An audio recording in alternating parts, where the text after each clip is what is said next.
Bismillahirrahmanirrahim. Assalamualaikum warahmatullahi wabarakatuh. Waalaikumsalam. Ya, di sini sudah bersama saya kembali jadi Ustadz Bahar bersama salah satu narasumber kita, ya, dari redaktur majalah NH. Jadi sesuai dengan tema kita, yakni terkait dengan tentang kepenulisan. Jadi bagaimana kita sebagai seorang siswa ataupun bahkan orang tua pun juga bisa nanti untuk menjadi orang tua nanti seperti apa. Jadi contoh majalahnya seperti ini bisa dilihat. Nah, oke. Nah. Tutupan. Oke, tapi sebelumnya Ustadz biar lebih afdolnya ya. Jadi biar panggilnya Kak atau Mas ini atau Ustadz? Mas saja, Mas. Oke, Mas Jihan untuk perkenalan terlebih dahulu sendiri atau saya kenalkan sendiri aja biar lebih lengkap. Oke, silakan. Bismillahirrahmanirrahim. Assalamualaikum warahmatullahi wabarakatuh.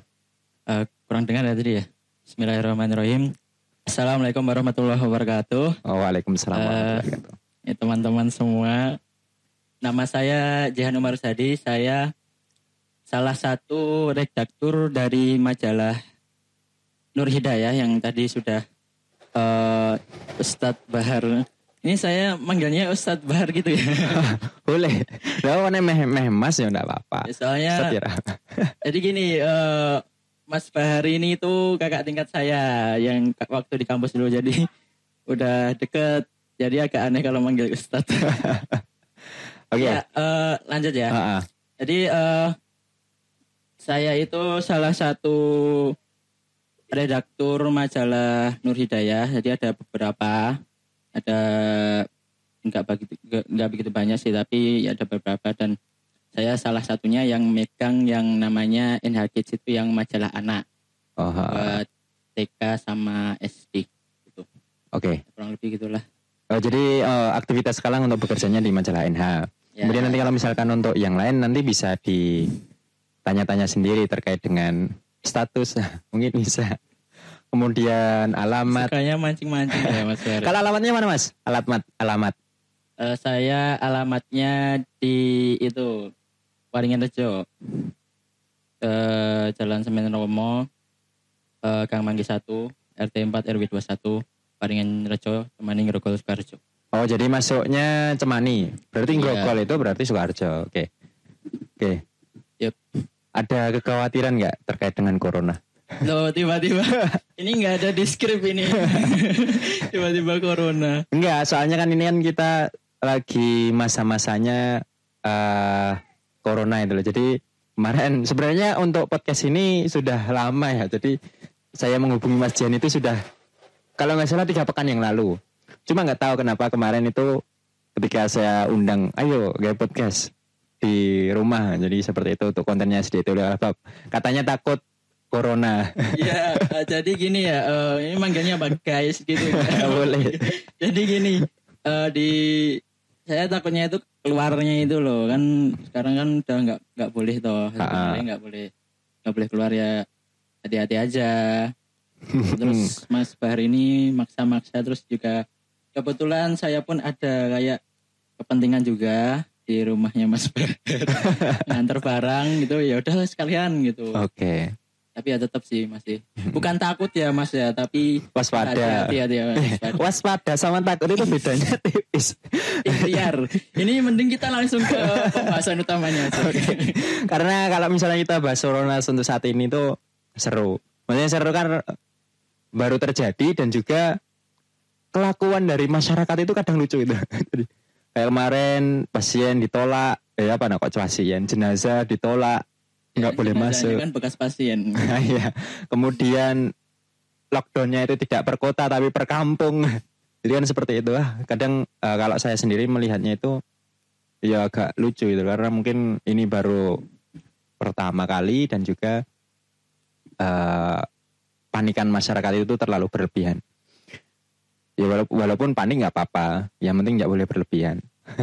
Oke, untuk yang pertama adalah berkaitan dengan tema kita, yakni tentang kepenulisan. Kita kembali ya, jadi untuk coronanya kita tinggalkan sejenak. Suka melebar. Terkait dengan kepenulisan, tapi sebelumnya saya ingin bertanya terlebih dahulu berkaitan dengan ini. Kadang kan kita di masyarakat, terutama di kalangan pendidikan akademisi, bahkan Mas Jihan dulu pernah mengalami sebagai seorang mahasiswa itu loh. Jadi budaya literasi itu kira-kira bagaimana kalau misalkan kita lihat kondisinya di Indonesia secara luas, secara umum di kalangan anak-anak lah, secara umum, secara khusus di kalangan anak-anak ini seperti apa? Kalau menurut Mas Bahar sendiri gimana? Kan yang bersinggungan kan bukan istilahnya bidang saya saja kan. Di Mas Bahar kan juga seorang ustadz mendidik juga kan, juga bersinggungan dengan dunia literasi istilahnya. Kayak ustadz itu konotasinya agak berat. Jadi kan lebih enak jadi kuak guru. Makanya saya nggak mau dipanggil ustadz. Walaupun memang ustadz sama guru itu sama-sama artinya sama, cuma ya. Jadi mengalihkan perhatian, mengalihkan topik ini. Balik ke topik. Oke. Kalau saya sendiri, kalau saya tadinya tanyanya konteksnya ke secara kalau ke Mas Jihannya secara umum di Indonesia ya.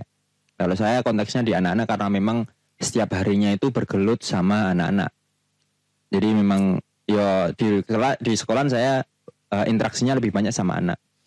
Itu kalau untuk kondisi literasi itu ya cukup minim dalam artian memang sebenarnya di sekolah itu sudah menyediakan perpustakaan, jadi semacam intinya fasilitas untuk membaca dan fasilitas untuk menulis itu ada, tapi ya minim dalam artian itu keinginan anak untuk membaca itu juga minim, walaupun ketika istirahat pun ada beberapa anak yang membaca, tapi kalau di persentase antara anak yang tidak ketika waktu istirahat memilih untuk bermain sepak bola dan lain sebagainya dibandingkan dengan membaca itu lebih sedikit yang membaca. Berarti ada yang ke perpus ya? Ada yang ke perpus. Ya? Kira-kira faktor yang bikin minim itu apa? Yang ini kok saya yang jadi jadi ya nanti kamu yang jawab, Mas. Oh ya. Itu kan jawaban saya terkait dengan di sekolah gitu loh. Dengan anak-anak lah. Bukan hanya di sekolah saya, mungkin di sekolah-sekolah yang lain juga sama. Kalau Mas Jihan kan sering berinteraksi di sekolahnya ya, maksudnya di yayasan. Ya setiap bulan pasti datang lah. Nah itu bisa melihat bagaimana kondisi, apakah ada perbedaan antara sekolah swasta unggulan yang ada di Solo dan juga di Kondangrejo itu loh. Ini kita coba membandingkan. Memang ada enggak?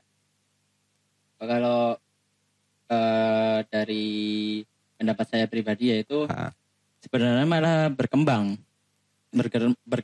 dalam artian kalau saya bandingkan dulu zaman saya itu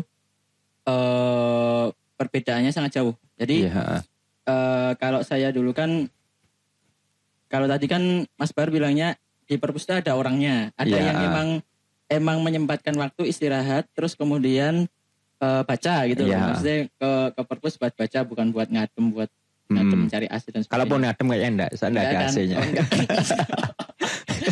Ini bukan saya yang bilang, bukan saya loh. Iya memang enggak ada AC-nya, mudah-mudahan belum pernah ke sana. Anggaran tahun ini bisa dimaksimalkan untuk amin. Fasilitas anak-anak. Jadi oke, dilanjutkan. Menyinggung. Kalau di ketika saya sekolah dulu itu emang nggak ada yang ke perpus gitu loh. Kalau istirahat ya makan gitu loh, istirahat ya main. Terus intinya perpus itu nggak begitu dimanfaatkan oleh muridnya. Nah sekarang kalau saya lihat ya memang saya beberapa memang ada rutin untuk mencari info di sekolah SDIT Nur Hidayah itu emang lumayan aktif. Saya bukan toh saya memperbagus instansi yang tempat saya kerja ya, tapi emang untuk budaya anak-anaknya untuk membaca itu lumayan bagus. Itu pun bukan semata-mata dari anaknya juga, maksudnya mungkin kadang ada yang bilang oh itu mungkin anaknya emang suka baca gitu kan. Tapi emang ada istilahnya itu ada stimulus gitu loh, ada yang memancing mereka jadi untuk membuat anak itu bisa mau membaca, suka membaca. Jadi misal kayak ada program dulu perpusnya SD Nur Hidayah itu ikut lomba perpus. Jadi kayak perpusnya itu di hias-hias gitu. Terus nanti dipresentasikan kayak intinya dilombakan gitu loh. Terus kemudian ada juga ini saya tahu dari wali murid sih. Jadi kayaknya udah ada program dari pemerintah. Namanya Gernas Baku apa? Gernas Baku ya. Gerakan Nasional Baca Buku. Nah, itu kalau menurut saya itu sebuah usaha-usaha yang bagus. Maksudnya walaupun mungkin dari pandangannya Mas Bar ya masih sama aja, masih minim dan orang anak-anak ya masih gitu. Tapi kan setidaknya kita harus mulai gitu loh. Iya. Mulai di satu waktu gitu loh. Masa ya mau minim terus kan ya nggak mungkin loh. Nah, salah satunya itu tadi ada apa namanya lomba perpus yang mungkin dibikin pemerintah atau dibikin dari swasta mungkin, terus kemudian pemerintah bikin Gernas Baku itu yang itu programnya kayak orang tuanya suruh membacakan cerita. Tapi itu gitu. Biasanya lebih ke PAUD sih, maksudnya kalau Gernas Baku itu lebih ke PAUD. Malah lebih bagus dari sejak dini diajarkan untuk rajin membaca. Kalau misal belum bisa membaca dibacakan gitu kan, itu kurang lebih sebuah usaha lah. Saya nggak tahu kalau untuk Gernas Baku itu untuk segmennya itu untuk PAUD atau yang lainnya. Cuma yang masif mengkampanyekan soal Gernas Baku itu guru-guru PAUD daripada guru-guru di sekolah dasar itu loh. Baik di instansi saya sendiri maupun di instansi yang lain. Maksudnya di SDC Gunung Rejo pun juga untuk mengkampanyekan Gernas Baku itu kurang. Tapi kalau saya lihat di TK itu sudah masif karena sempat beberapa kali kan ngisi acara di TK. Jadi ya maksudnya tahu dalam artian dari guru TK-nya bundanya itu mengkampanyekan Gernas Baku, Gerakan Nasional Baca Buku. Dan bahkan pernah ada event di Balai Kambang kalau nggak salah. Itu terkait dengan Gernas Baku. Ya kan, dan itu pernah diajak dari kepanitiaan juga, cuma saya enggak mau. Enggak mau repot. Iya. Ya intinya itu bagus gitu loh, kalau ya kesimpulannya ya menurut saya berkembang lah.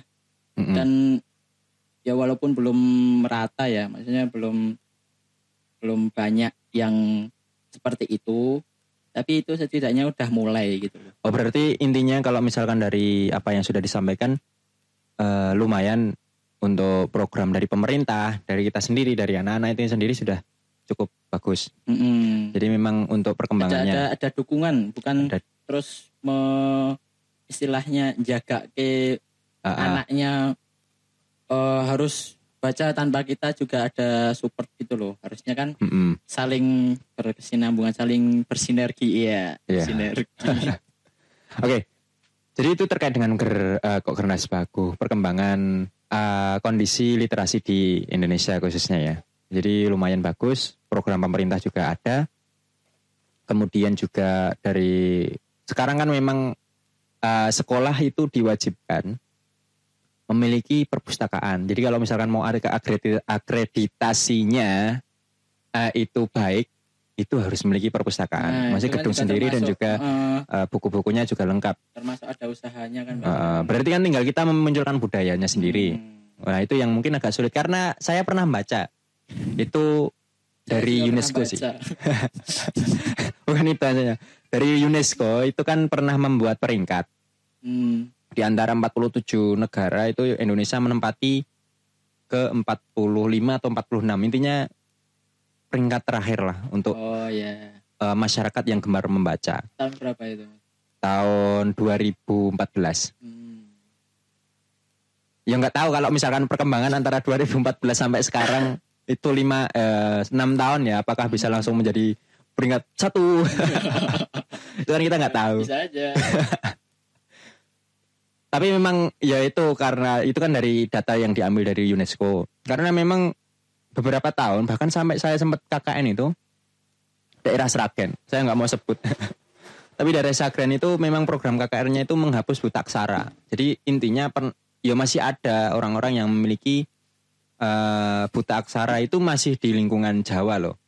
Apalagi di mana? Luar Jawa. Bukan mendiskreditkan teman-teman kita, saudara-saudara kita di luar Jawa, tapi kan kenyataannya seperti itu. Kalau di Jawa kan akses informasinya itu lebih mudah daripada di luar Jawa. Iya. Nah itu. Ya, setidaknya ada Usaha. yang saya tekankan tadi itu ada. Nggak cuma diam tok terus menerima keadaan gitu. Oke. Jadi itu terkait dengan kondisi literasi. Kalau saya kembali bertanya terkait dengan ini.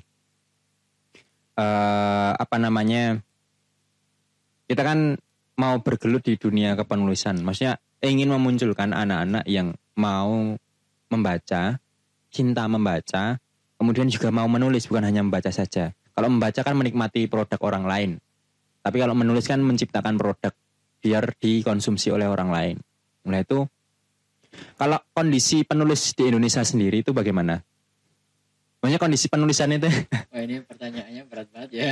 Enggak, bukan kondisi ya, apa ya? Kondisi apa? Minat ke anaknya aja. Minat kepenulisan lah, minat kepenulisan. Kita kan mungkin ya juga anak-anak kan otomatis mencontoh dari orang dewasa gitu loh. Ketika orang dewasanya sudah mau menulis atau mencontohkan kepenulisan, karena kita lihat kan produk-produk tulisan-tulisan anak-anak bangsa Indonesia itu kan tidak terlalu banyak itu loh. Iya. Jadi gini, kembali lagi yang seperti yang saya jelaskan tadi ya Mas ya. Harus ada sinergi. Nah, biasanya kan masalahnya gini, anak itu nggak terlalu suka membaca, nggak mau ke perpus itu karena di pikirannya itu ya ini anggapan saya ya, di pikirannya mereka itu nek membaca itu bacaannya yang berat-berat, buku pelajaran, terus kemudian rumus-rumus, repul, masih ada nggak itu? Kelihatan angkatannya ini repul. Nah,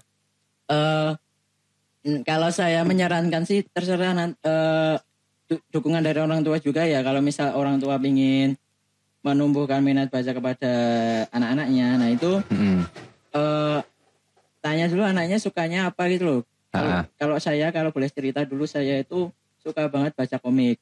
Jadi kan dulu masa-masa tahun-tahun berapa ya, 2006 2010 waktu saya SD, intinya waktu saya SD nggak usah sebut tahun aja. Waktu saya SD itu kan masih zaman itu persewaan komik. Itu hampir dulu saya pernah jadi member, bukan member yang jaga. Bukan yang jaga atau yang minjem tapi nggak ngembaliin. Bukan, aku gak mungkin ngono. Apa? Jadi apa? Saya dulu pernah buka persewaan komik di sini malan. Jadi tempatnya di sini. Iya. Jadi perlu teman-teman tahu, jadi tempat yang kita gunakan itu adalah rumah saya. Jadi karena kondisinya di sekolah tidak memungkinkan untuk membuat podcast, jadi kita alihkan studionya itu di rumah saya. Jadi di sini. Pas persis di sini saya beli komik. Kebetulan punya koleksi komik banyak. Kemudian pengen masuk sih moco aku tok itu loh. Jadi seperti itu. Akhirnya kita buka rental komik. Rental komik. Beberapa banyak antusiasnya dari teman-teman banyak. Cuma nggak kembali sampai sekarang. Nah itu loh. Ya itu salah satu. Berarti kan minat bacanya tinggi. Atau malah minat memilikinya yang tinggi. Aduh. Minat memiliki bukunya ya. Mungkin teman-teman saya yang masih ingat. Ya tolong dikembalikan ya. Tolong dikembalikan. Mas Bahar yang mengaku jadi pernah meminjam. Komiknya itu banyak. Ada komik Batman. Ada tuh komik Batman. Enggak tahu. Digimon. Jepang sih. Digimon, Batman. Terus banyak yang kartun nggak muncul di mana? Di TV. Di TV itu ada di komiknya itu loh. Nah itu awal ketika saya suka membaca itu dibaca komik. Jadi betul apa yang sudah disampaikan. Jadi sesuai dengan kesukaan ya. Suka dulu, tapi juga ada istilahnya itu ada pantauan juga dari orang tua. Soalnya kan komik-komik sekarang itu beda dari istilahnya kontennya, ada yang kekerasan mungkin atau gambar-gambar yang tidak sesuai dengan umur anak tersebut, ya mungkin nggak cuma terus ngasih buku terus udah ditinggal gitu, jangan, tapi juga harusnya orang tua juga tahu itu nanti isinya apa gitu loh. Maksudnya yang ingin saya sampaikan itu kembali lagi itu sinergi dari orang tua sama si anak, terus kemudian ini saya itu terus ya nggak masuk suara nih. Jadi sinergi antara anak terus guru terus kemudian orang tua itu harus terus misal kayak contoh tadi kayak orang tua sama anak, kalau misal orang tuanya pingin ngasih gimana caranya anaknya itu bisa minat bacanya tinggi, ya kasih bacaan yang bagus dan disukai. Contohnya mungkin kayak komik tadi kan, dulu saya itu suka banget baca komik sampai berkali-kali, dan dari situ pun nggak tahu kenapa, masya Allah, alhamdulillah juga itu kosakatanya itu bisa kebangun. Ya kan Mas Bahar juga ngerasain kan, maksudnya dengan kalau sejak kecil banyak membaca itu kosakatanya itu bisa melebihi anak-anak seumurannya yang mungkin kurang suka membaca gitu. Itu termasuk salah satu sisi positif dari membaca juga. Nah, dan dari sinergi antara guru sama anak itu juga memberikan wadah, misal perpustakaan kayak jadi terus nggak cuma diisi buku pelajaran, biasanya itu kalau saya pas di perpus dulu itu kayak jadi tempat penyimpanan buku pelajaran gitu loh. Jadi di perpus itu isinya buku pelajaran, atlas masih ada. Tapi kalau sekarang enggak ada. Atlas. Ya ada, cuma di rak paling atlas. Bukan atlasnya, maksudnya buku pelajaran itu tetap dipajang, cuma di rak paling bawah. Iya. Dan yang lainnya itu memang buku bacaan umum, maksudnya umum dalam artian memang tidak diajarkan di kelas itu loh. Jadi kayak komik Islami itu ada kalau di sekolah. Gitu. Jadi intinya sinergi dari orang tua itu penting. Jadi untuk mengawal anak untuk membaca, kemudian dan mungkin juga bisa jadi mungkin ini sedikit inspirasi ya buat guru-guru juga, mungkin kalau misal kurang tahu bagaimana cara mengajak muridnya itu untuk datang ke perpus, bisa jadi lewat guru ngasih tugas baca anaknya untuk baca, misal apa pas kelas itu nggak di kelas, tapi ayo sekarang kita coba main ke perpus, jadi tetap ngajar tapi di perpus misal gitu. Kalau yang nggak pakai papan tulis ya itu bisa, jadi kayak ganti suasana gitu loh, setidaknya ke perpus pun nggak baca, setidaknya dia di sini ternyata ada buku ini kan, mau nggak mau mereka lihat kan kalau di perpus gitu loh. Nah, atau bisa juga pas bahasa Indonesia, misal guru-guru bahasa Indonesia itu ngasih tugas cari buku di perpus, terus kemudian ceritakan minggu depannya, pekan depannya ceritakan apa yang kalian baca, itu juga termasuk usaha untuk mengajak anak-anak itu bisa mau membaca gitu loh. Jadi ada dorongannya gitu, ada yang perlu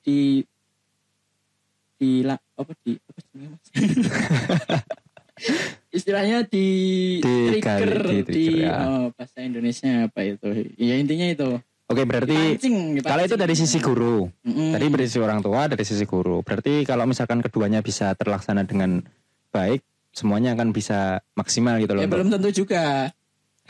Jadi gini, ada faktor juga yaitu faktor anaknya. Faktor anaknya kalau memang. Jadi kan maksudnya kalau misalkan guru sama orang tua kan faktor eksternalnya, faktor internalnya nanti kan dari keinginan anak sendiri, motivasinya. Tapi tetap gimana? Tetap harus dari faktor eksternalnya yang mungkin memberikan dorongan agar anak itu mampu untuk menanamkan pada dirinya itu, aku seneng harus suka membaca. Gitu. Dan kalau saya boleh mengistilahkan itu dorongannya itu lebih ke arah mengarahkan, bukan memaksa ya. Jadi biar nanti kalau kita dari orang tua sama gurunya itu istilahnya itu kesannya mengarahkan, itu mereka jadi nggak terpaksa gitu loh. Dan itu jadi mereka jadi nyaman ketika melakukan kegiatan membaca itu. Tapi kalau memaksa itu jadi semacam tuntutan nanti ya kan, tuntutan untuk anak. Jadi terus seakan-akan ya aku baca karena disuruh gitu loh, bukan karena emang kesadaran sendiri akan pentingnya dan banyaknya manfaat yang didapat ketika membaca gitu. Oke, berarti tetap melihat dari sisi anaknya juga. Itu kan kalau dari sisi membaca. Jadi intinya kalau misalkan membaca itu minum dulu lagi. Ini ada sponsor. Kalau misalkan membaca itu tadi sebagai pondasi awal untuk anak-anak ketika mau bergerak di dunia penulisan, karena memang juga penting walaupun beberapa orang itu masih membaca ya belum menulis loh Mas. Itu masih membaca belum. Ini mau membahas yang menulis. Maksudnya kan gini loh. Membaca kan sebagai pondasi awal, walaupun tidak semuanya diawali dari membaca, tapi tidak maksimal. Maksudnya tidak maksimal, tidak banyak itu loh. Yang langsung nulis itu kan juga tidak banyak. Cuma rata-rata memang seorang penulis itu berarti suka membaca juga karena untuk memperkaya diksi, benar. Memperkaya kosakata tadi kan. Kayak itu. Senjatanya penulis itu ya diksi itu banyak. Salah satu senjatanya itu ya banyak memiliki perbendaharaan kata. Jadi yang didapat dari banyak membaca. Oke, kita lanjutkan. Jadi memperkaya diksi tadi ya. Jadi memperkaya diksi itu salah satu bagian terpenting dari seorang penulis. Salah satu ya. Salah satu, walaupun memang ya tidak jarang juga orang yang suka membaca tapi belum menulis dan juga tidak suka menulis juga ada itu loh. Iya. Ini ngomongin siapa ya? Nah, tapi sekarang kan terkait dengan kepenulisan itu, untuk menjadi seorang penulis itu harus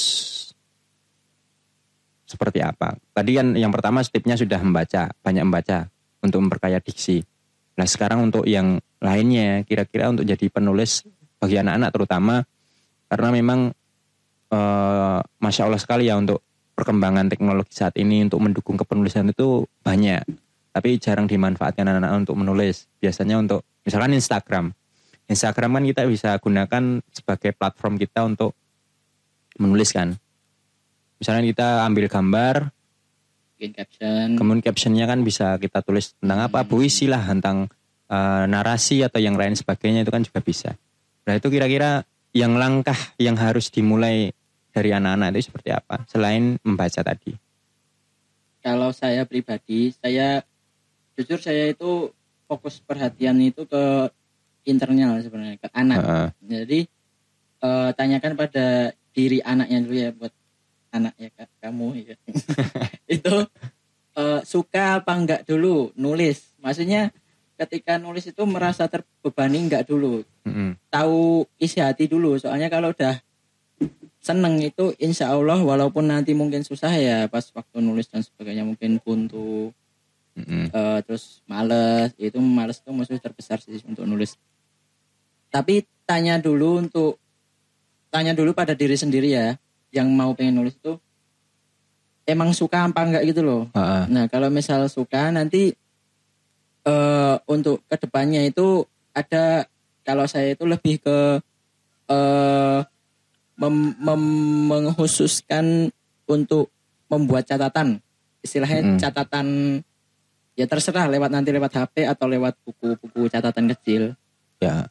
Yang intinya itu nanti untuk menuliskan materi-materi yang ingin kalian tulis. Jadi sedikit gambaran menulis itu bukan terus saya duduk terus saya mau nulis terus terus jadi buku, enggak kayak gitu kan. Maksudnya itu sebuah proses berangsur-angsur. Iya, memang prosesnya panjang ketika memang harus mengeluarkan produk panjang, enggak langsung misal bikin yang sederhana aja buat adik-adik semua ya. Aku manggilnya adik-adik. Enggak apa-apa. Buat keponakan. Ojo. Aneh. Jadi buat adik-adik semua itu, kalau pengen nulis cerpen ya. Nah, nulis cerpen itu paling gampang itu nulis kegiatan sehari-hari yang kalian lakukan. Itu latihan awal menurut saya ya. Latihan misal soalnya itu nggak belum sampai ke tahap proses kreatif. Itu masih laporan gitu. Jadi misal saya bangun pagi jam segini, terus kemudian sholat subuh dan sebagainya. Nah itu sampai selesai coba latihan itu dulu. Kalau udah bagus, itu nanti pakai catatan yang saya sampaikan tadi, yang buku catatan itu loh. Itu digunakan ketika kalian menemukan sesuatu yang kira-kira nggak dirasakan, nggak di hal yang baru, yang dialami oleh kebanyakan orang. Mungkin ada beberapa orang yang mengalami hal sama, tapi nggak semua. Jadi hal yang istimewa gitu loh. Kayak misal apa contohnya? Misal tadi waktu di sekolah, terus ternyata ketika masuk ada yang salah pakai seragam. Nah itu kan nggak semua orang mengalami kejadian itu, iya kan? Kejadian yang konyol. Iya, yang nggak harus konyol sih. Tapi yang kira-kira, ini bagus diceritain gitu loh. Kayak kalau saya kan pernah membuat semacam, kalau namanya rubrik. Ya, tapi statusnya di status WhatsApp sih. Jadi namanya. Iya bisa. Titik kalau mana sponsor ya. Titik kalau mongso. Jadi titik kalau mongso itu ya. Titik Kamal. Titik DJ. Hati-hati di jalan. Malah ditambahi. Enggak. Itu kan apa namanya? Rubrik, bukan rubrik. Jenenge apa sih? Ya semacam bisa dibilang nama program. Jadi tiga lomong saya itu saya buat atau saya tulis ketika ada sesuatu yang mungkin menarik untuk diceritakan gitu loh. Dan buat saya itu salah satu yang membuat berkesan. Maksudnya bagi saya lucu, walaupun belum tentu bagi orang lain itu juga lucu. Tapi bagi saya lucu, kemudian saya ceritakan di titik lomongso. Entah itu kejadian yang lucu, kemudian entah itu kejadian yang memalukan. Nah itu bagusnya lagi nggak cuma ditaruh di WhatsApp status mas, tapi ditaruh di buku catatan. Kalau WhatsApp statusnya nanti 1 jam, 1 jam, 24 jam hilang kan. Nah, terus belum tentu kita beberapa hari selanjutnya itu ingat itu loh ABCD-nya, istilahnya ABCD-nya, urut-urutannya. Ketika mau nulis cerita itu lagi tuh nggak tahu toh, maksudnya udah kejadiannya udah lama. Terus nah itulah pentingnya buku catatan itu bagi seorang penulis. Kalau menurut saya mungkin ada penulis lain yang beda, istilahnya beda. Kalau zaman dulu itu ada namanya diare harian. Bukan diare. Ya, ini maaf ya ini ya untuk viewersnya SDIT. Diare penyakit. Kita itu teman dekat jadi ya emang kayak gini. Ya Allah. Iya kayak diare harian. Ya, lanjut. Jadi itu pentingnya diare itu juga salah satu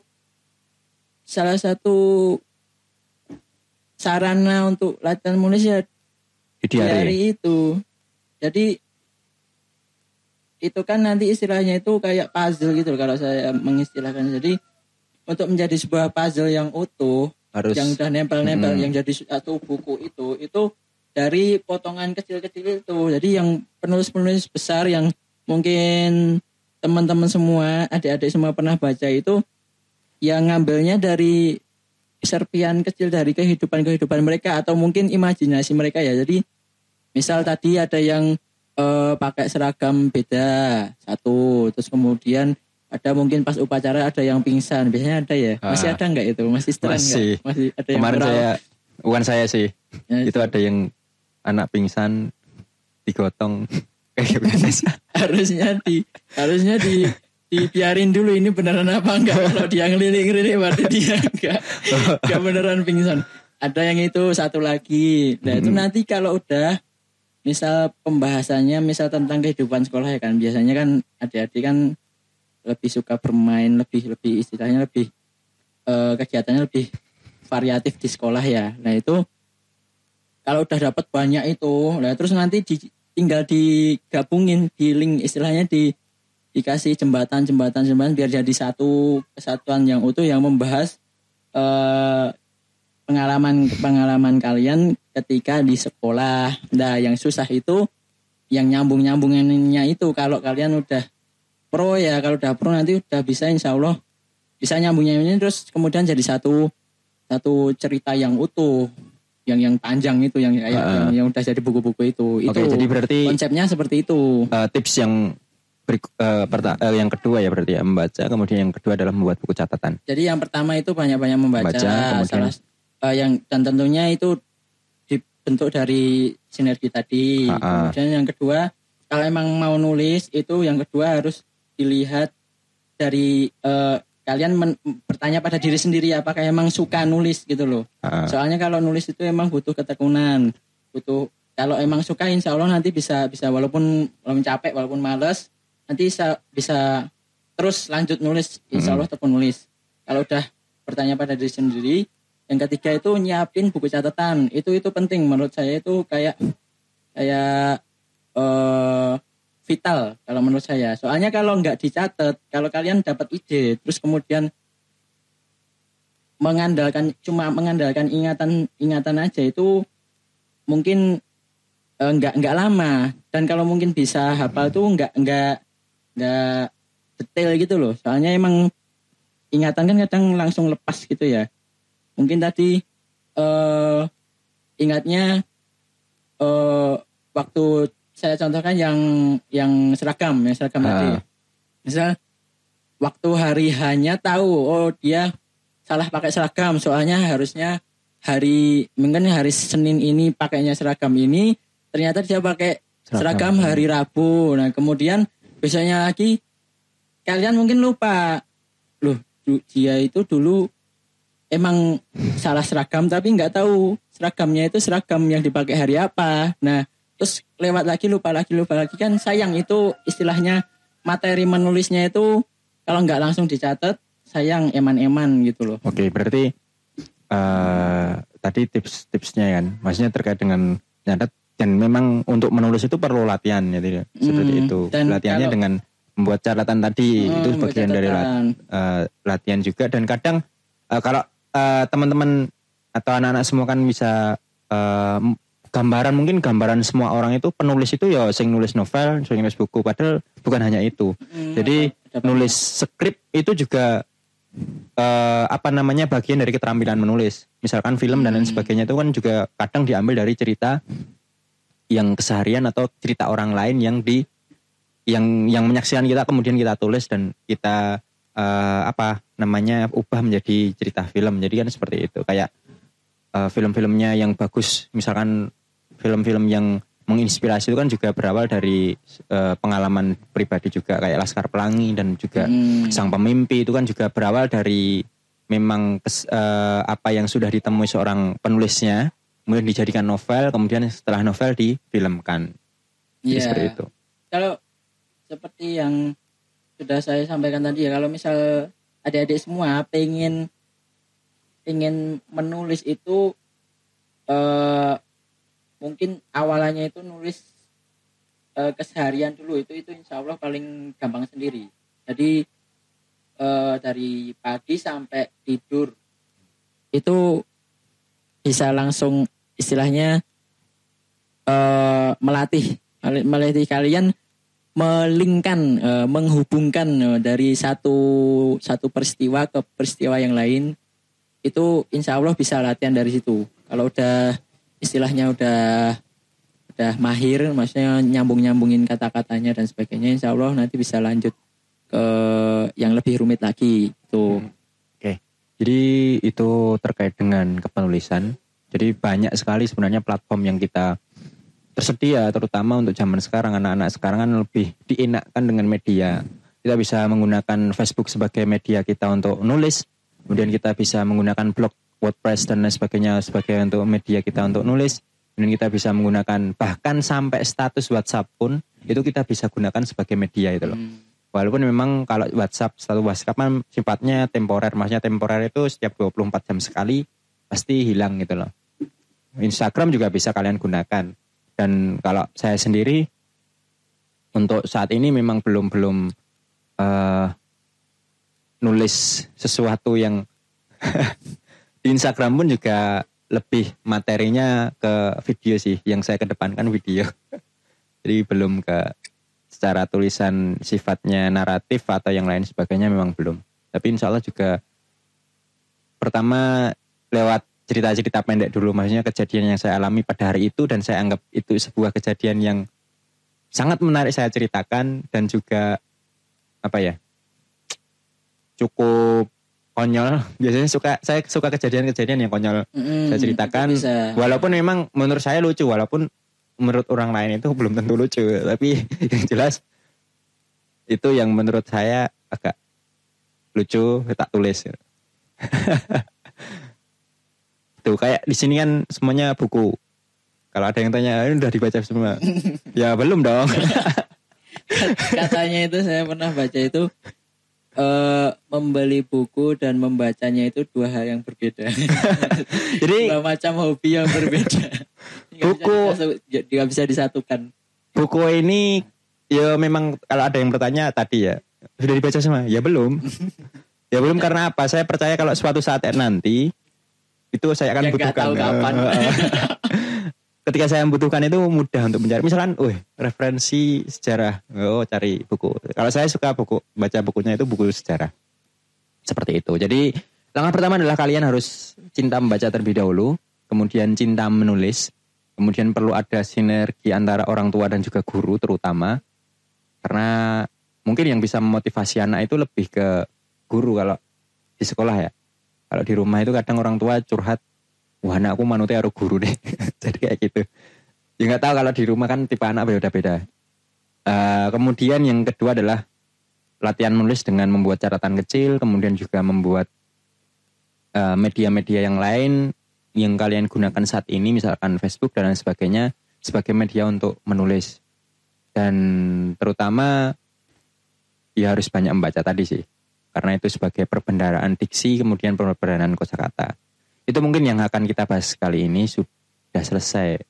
Sama tambahan, untuk ketika sudah sampai ke tahap menulis ya, untuk adik-adik semua kalau udah pada tahap menulis pun, itu pun juga masih dibutuhkan dukungan dari orang tua dan guru. Guru ya. Mungkin kalau guru bisa lewat bikin ekskul, ekstrakurikuler. Ya dulu sudah pernah ada. Sudah ada, masih jalan kalau di SDT Ulil Albab. Karena eskulnya itu kan jurnalistik sebenarnya. Tapi karena memang peminatnya itu sedikit dan juga pesertanya kelas 3. Jadi kalau misalkan diberdayakan untuk membuat sebuah tulisan terutama untuk magang itu memang belum. Akhirnya dialihkan menjadi extra science. Jadi nanti mungkin untuk extra jurnalistik mungkin bisa digabung dengan ekstra drama. Mungkin saya punya gambaran itu ekstra drama itu menjadi ekstra sastra.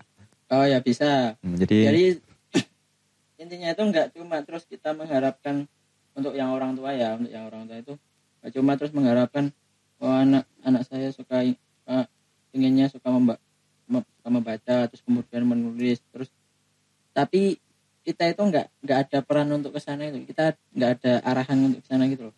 Jadi kalau udah mulai menulis tapi enggak ada wadahnya, masa cuma ujung-ujungnya di Facebook, di WhatsApp dan sebagainya kan ya enggak mungkin. Jadi harus ada wadahnya ya. Kalau saya sarankan sih dimasukkan di eskul tadi, eskul jurnalistik. Itu nanti bisa dipublish, misal bagi tiap berapa pekan sekali nulis. Kalau mungkin kesusahan bikin cerpen, misalkan biasanya cerpen ya. Kalau kesusahan mungkin bisa bikin puisi, bisa bikin pantun. Yang penting nulis. Intinya itu nulis dulu. Dan itu tetap dengan itu ya dampingan dari guru yang memang mengerti ya, teorinya menulis ya. Nah, nanti kan bisa diarahkan. Oh, kalau pantun itu harusnya gini. Kalau cerpen kayak gini, kalau puisi kayak gini. Nah, dan itu kalau mereka udah buat itu harus ada kayak reward gitu loh, tahu kan? Maksudnya reward itu kan nanti bisa bikin anak itu bisa semangat. Jadi kalau anak itu semangat, keinginannya untuk menulis kan jadi bertambah itu loh. Tapi kalau menulis terus nggak ada yang baca, terus nggak ada yang mengapresiasi gitu kan juga malas sendiri kan. Saya pun juga kalau melakukan sesuatu nggak diapresiasi, yo malas juga. Ya, ngapain dilakuin kalau nggak ada yang mengapresiasi. Walaupun nantinya suatu saat nanti kalau kalian udah istiqomah bisa nulis, kalian nggak akan butuh apresiasi lah. Itu udah level tingkat. Apresiasi ini dalam bentuk yang lain mungkin. Iya, maksudnya kayaknya mancing-mancing. Maksudnya dia menulis karena idealismenya sendiri. Kadang ada orang yang memang menulis karena idealismenya ini tidak mau dibayar. Nggak mau dibayar. Tapi karena memang ilmuku bermanfaat. Pikirannya pengen didengar atau pengen dibaca. Nah, itu udah tingkat yang udah tinggi. Nah, tapi kalau untuk mengajarkan anak untuk suka menulis, ya itu tadi ada wadahnya itu bisa diapresiasi, karyanya ditaruh di mading misal biar dibaca. Itu sangat berpengaruh sekali loh. Walaupun mungkin kita orang dewasa ya itu menganggap remeh, alah mau kayak gini yang mading mosok yo sepadan gitu loh. Cuma dikasih, tapi itu kalau bagi anak itu sangat berkesan karena memang karyanya bisa ditonton oleh teman-temannya. Contoh dulu saya itu pernah, ini bukan berarti sombong ya, ini saya cuma untuk memberikan ilustrasi. Terus saya dulu pernah mengikuti lomba mewarnai. Jadi cuma mewarnai biasa. Jadi ada kayak hewan gitu. Hewan, ada kerbau, ada badak. Yang ada gambar badaknya. Sampai tiga. Terus kemudian kita mengharapkan endorse. Intinya ada hewan-hewan gitulah. Nah terus kita gambar. Sebenarnya itu bukan lomba sih, cuma kayak dari satu angkatan kelas itu suruh gambar gitu loh. Nah terus tiba-tiba itu diambil tiga gambar terbaik. Dan walaupun itu nggak dikasih hadiah ya, cuma ditempel di mading, dan saya salah satunya, masya Allah, alhamdulillah. Itu saya senangnya bukan main tuh, beneran itu. Waktu yang lain cuma lihat terus sudah pergi itu, saya terus liatin terus. Saya juga pernah dulu. Terus ikut-ikutan. Jadi nggak mau kalah. Gambar saya yang saya ciptakan. Ada gambar badannya? Enggak ada. Itu gambar orang pegang pistol. Oh iya. Terus pakai sorban dibuat ninja, pakai kuda, pakai pistol AK-47. Masih kecil udah tahu AK-47 ya? Bukan kecil, itu masih SMA. Oh SMA. Dan saya kalau misalkan dipajang itu wah keren. Apalagi ada temen jalan nggak kenal, maksudnya kelas lain jalan, wih gambarnya apik banget. Nah itu sebuah kebanggaan tersendiri. Sebenarnya itulah efek dari apresiasi. Jadi makanya ini gambaran untuk ustadz sama orang tua juga ya. Jadi perlunya apresiasi itu seperti itu. Efeknya untuk anak itu besar banget. Dan apalagi kalau ditambah ada hadiahnya. Kayak misal contoh di majalah tadi yang dipegang Mas Bahar itu juga ada rubrik cerpen dan puisi juga. Dan itu untuk, nah ini majalahnya. Ini untuk kelihatan enggak? Okay. Kelihatan. Enggak nutupin. Ini ada rubriknya untuk menampung karya-karyanya anak-anak SDIT Nur Hidayah. Itu kalau misal dimuat di situ nanti dapat hadiah. Itu salah satu upaya dari yayasan ya berarti kalau itu, lebih besar kan itu. Agar anak-anak itu bisa terbangun keinginannya untuk berkarya, khususnya menulis. Itu tadi. Oke, iya. Jadi yang pengen saya fokuskan di ini namanya apa Mas? Talk show podcastnya SD itu Lila. Ya saya ingin, ya sebenarnya saya berterima kasih kepada Mas Bahar udah mau ngundang, walaupun saya ya sebenarnya bukan apa-apa. Redaktur. Ya itu makanya yang ingin saya sampaikan itu untuk minat membaca, minat menulis itu nggak cuma dilakukan oleh satu pihak tok gitu loh, ada dukungan dari pihak lain, rangkaian. Ya ujung-ujungnya ya itu tadi, saling bersinergi itu tadi. Ada yang mengapresiasi, ada yang membuat karya, ada yang memberikan fasilitas seperti itu. Oke, itu mungkin itu dulu karena memang waktunya sudah terlalu panjang. Ya walaupun memang tidak cukup untuk materi kita bahas untuk tentang kepenulisan. Banyak sekali materi yang harus kita bedah kali ini karena memang waktunya sudah terlalu sore. Ada close itu Ya, close apa namanya? closing statement. Close door. Close the door. Close. Ya Allah. Start dong Mas. Silakan closing statement. Buat kalau saya ingin ngomong ini ke adik-adik ya, semua yang melihat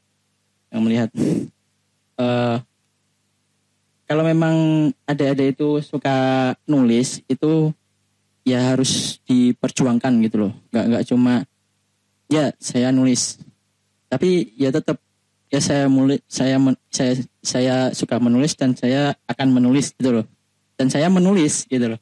Nah, dan di keperjalanan kalian nanti ketika menulis itu terus kemudian langsung didukung dan sebagainya itu ya nggak mesti seperti itu. Bahkan malah bisa jadi ada orang-orang yang ngedown kan. Jadi jangan takut dibully intinya. Membuat kalian itu patah arang istilahnya Masya Allah. Patah arang gitu loh. Alah, kamu taunya apa bisa nulis kayak gini.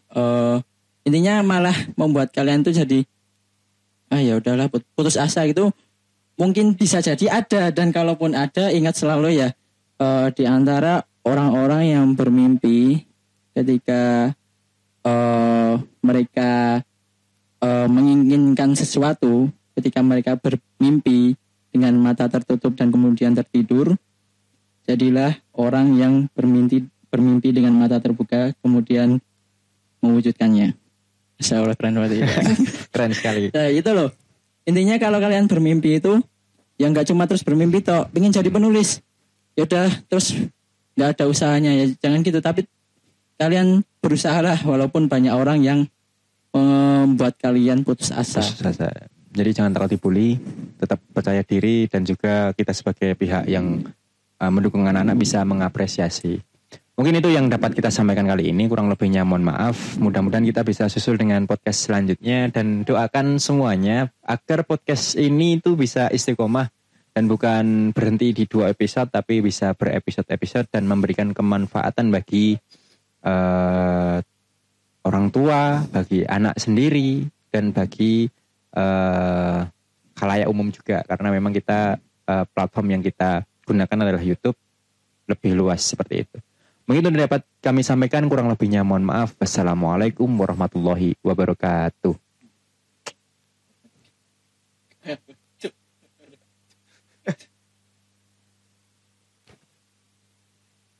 Aduh.